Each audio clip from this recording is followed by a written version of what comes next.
دیکھنے سننے والوں کو سلام پہنچے۔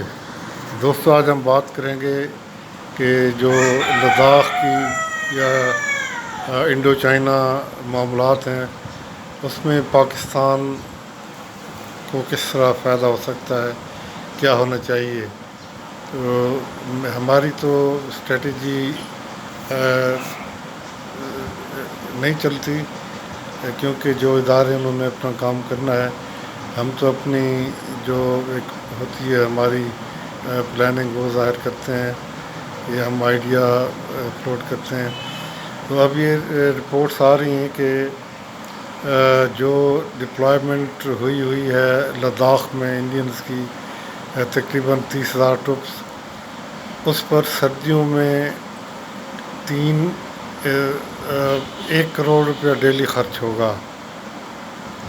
1 کروڑ روپیہ ڈیلی اس پہ خرچ ہوگا، اور ایک اور ڈویژن مزید ڈپلائی کرنے جا رہے ہیں۔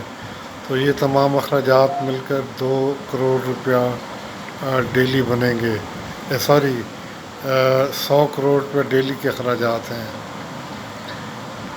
اور اگر ایک ڈویژن اور آ جاتا ہے تو پھر 200 کروڑ روپے، 200 انڈین کروڑ روپے، تو یہ تقریباً 2 ارب روپیہ ڈیلی بنتا ہے۔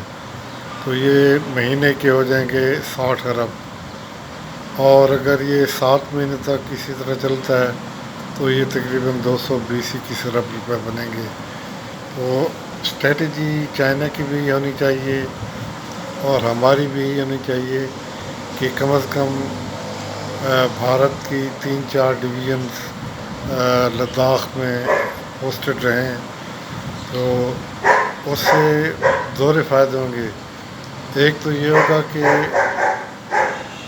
Indian army physically, mentally, psychologically degradation اس کی ہوگی، اس کا مورال نیچے جائے گا۔ قدرتی بات ہے کہ اتنے سخت کلائمیٹ میں جب آپ متواتر رہیں گے تو پھر آپ پر اس کے اثرات پڑیں گے۔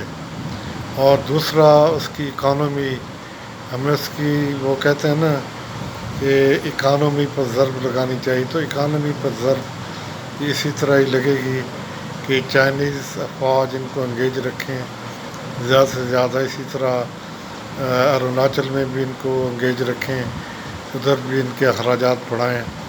دیکھیں کتنا عرصہ اس طرح چل سکتے ہیں۔ تو اسٹریٹجی لڑے بغیر آپ دشمن کو مزمحل کر سکتے ہیں۔ تو اگر کوئی لڑائی کی صورت انڈیا خود پیدا کرنا چاہتا ہے تو پھر وہ بھگتے گا۔ تو اس سلسلے میں پاکستان کو گلگت بلتستان پر ویجیلنٹ رہنا چاہیے۔ ویجیلنٹ ہوگا، ہماری سوچ سے بدر جہاں بہتر ہماری انٹیلیجنس ایجنسیز اور ہماری آرمی تیار رہتی ہے۔